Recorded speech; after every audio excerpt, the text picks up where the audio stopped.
Selamat berjumpa kembali umat Tuhan yang terberkati dalam acara renungan harian masa Prapaskah GKI Wiyung Residen. Saat ini kita telah memasuki Minggu Prapaskah yang kelima.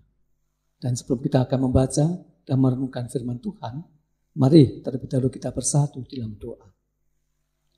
Ya Allah sumber firman yang hidup, ketika kami akan membaca kebenaran firman-Mu yang tertuliskan dalam Alkitab, maka tolonglah kami ya Tuhan, agar kami dapat mengerti akan kehendak-Mu. Dan bela kami ketika mengerti akan kehendak-Mu, maka tolonglah kami juga ya Tuhan, agar kami bisa melakukan kehendak-Mu itu dalam kehidupan kami sehari-lepas kesehari. Dalam Tuhan Yesus Kristus, kami mohonkan doa kami ini. Amin. Bacaan kita hari ini terambil dari Yohanes pasal yang ke-11 ayat yang ke-4. Demikian firman Tuhan yang tertuliskan untuk kita sekalian. Ketika Yesus mendengar kabar itu, yaitu Lazarus yang sakit, Ia berkata, penyakit itu tidak akan membawa kematian, tetapi akan menyatakan kemuliaan Allah.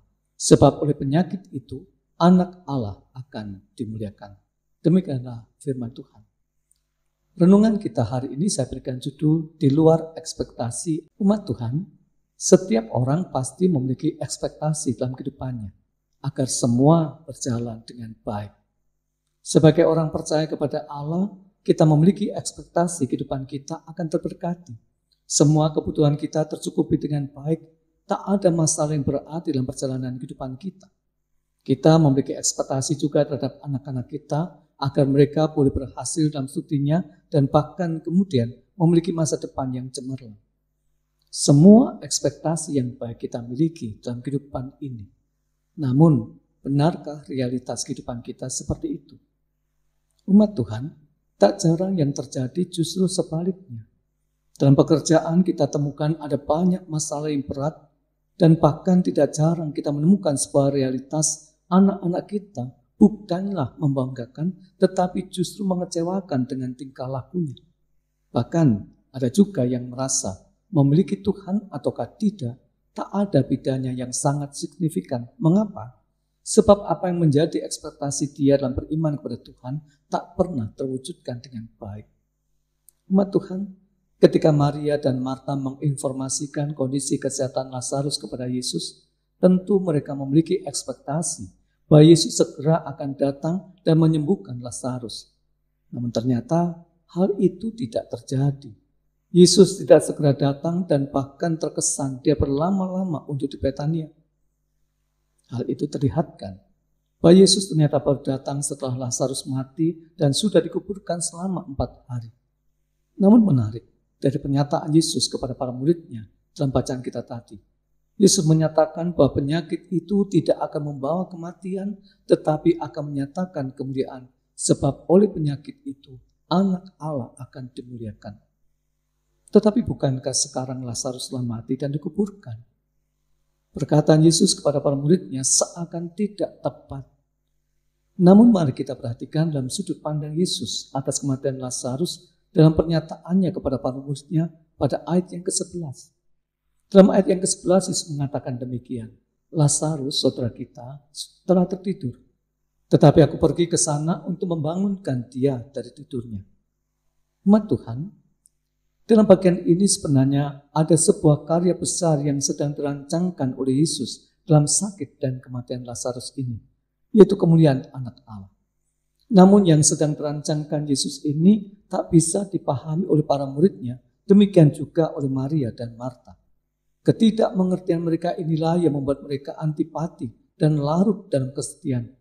Bahkan ketika Yesus hendak melakukan apa yang dirancangkannya, juga sempat dihalangi karena mereka tidak mengerti. Allah dalam Yesus sedang merancangkan dan melakukan karya yang di luar ekspektasi mereka untuk membukakan mata iman mereka siapakah Yesus yang sesungguhnya. Dan karena kuasanya yang besar itulah membuat banyak orang pada akhirnya percaya kepada Yesus. Umat Tuhan, siapakah Tuhan Yesus dalam kacamata iman kita? Sebagai Allah yang berkuasa? Namun sudahkah kita izinkan dia untuk berkarya sebagaimana yang sedang dirancangkan dan kehendaki atas kehidupan kita? Dalam kondisi kehidupan kita yang tidak seperti yang kita idealkan, masihkah kita memiliki pengharapan bahwa dia tetap akan berkarya dan hasil karyanya jauh melebihi ekspektasi kita. Para murid Yesus, demikian juga Maria dan Marta, tak lagi memiliki ekspektasi bahwa Lazarus yang mati dan dikuburkan itu bisa hidup kembali. Mereka hendak berdamai dengan duka cita yang mendalam dan mengubur angan-angan kesembuhan bagi Lazarus. Namun, Yesus melakukan karya melampaui ekspektasi mereka terhadap kehidupan Lazarus. Yesus membangkitkan Lazarus dan Lazarus keluar dari kubur itu. Yesus ingin menegaskan bahwa Dia adalah Allah yang berkuasa dan kuasanya melampaui kematian. Yesus yang sama itu, yang kita imani saat ini, adalah sama. Allah yang berkuasa, yang mampu melakukan di luar ekspektasi kita. Dan oleh karena itu, sikap iman yang harusnya kita miliki adalah mengizinkan Dia menuntaskan rancangan dan kehendak-Nya atas kita, mengizinkan Dia untuk menyatakan kuasa-Nya atas kita dan membuka tangan kita untuk berkata, jadilah Tuhan apa yang Kau kehendaki, seperti yang diucapkan oleh Yesus ketika berada di taman Getsemani. Jadilah Tuhan kehendak-Mu. Apakah kita berani berkata demikian? Bukan hanya di bibir, tetapi juga dalam hati kita.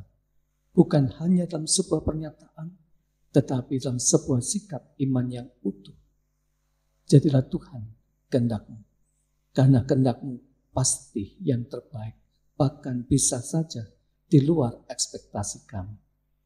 Amin. Mari kita bersatu dalam doa. Terima kasih Tuhan untuk firman-Mu hari ini. Kiranya kami semakin diteguhkan untuk meletakkan iman percaya kami kepada Engkau.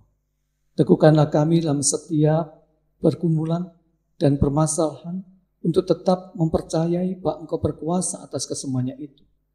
Bahkan ketika Engkau izinkan kami berada dalam persoalan yang sangat besar sekalipun, mampukan kami untuk membuka tangan kami bagi karya-Mu dalam hidup ini. Ajarlah kami untuk menjadikan Engkau berdaulat atas kehidupan kami. Kami percayakan kehidupan kami sepanjang hari ini dan hari-hari selanjutnya dalam karya dan kuasa. Dalam Kristus Yesus kami berdoa dan beriman. Amin. Selamat menghayati masa Prapaskah.